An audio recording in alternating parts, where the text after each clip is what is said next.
मुल्क में शहरी पेट्रोल ऐं हाई स्पीड डीज़ल ते वधंदड़ टैक्स ऐं मुख़्तलिफ़ चार्जिस जो बोझ बर्दाश्त करे रहिया आहिनि जंहिं दस्तावेज़नि मौजूदु पेट्रोल जी बुनियादी क़ीमत ऐं विकिरो थींदड़ अघ में वॾो फ़र्क़ु मौजूदु आहे। दस्तावेज़नि मुताबिक़ 1 लीटर पेट्रोल जी बुनियादी लागत ₹197.69 आहे जॾहिं त मौजूदा क़ीमत ₹327.62 फ़ी लीटर मुक़रर आहे।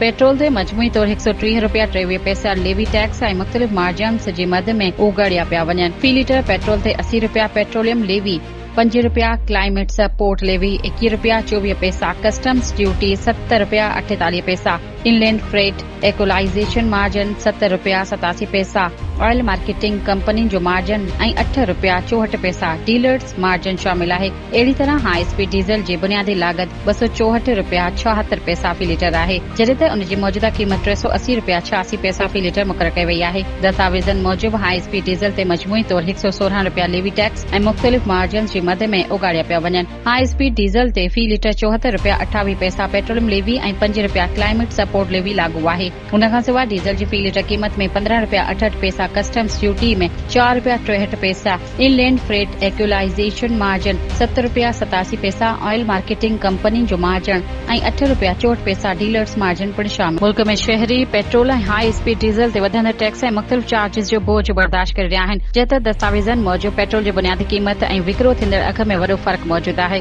दस्तावेज़नि मुताबिक़ 1 लीटर पेट्रोल जी बुनियादी लागत ₹197.69 आहे जॾहिं त मौजूदा क़ीमत ₹327.62 फ़ी लीटर मुक़रर आहे।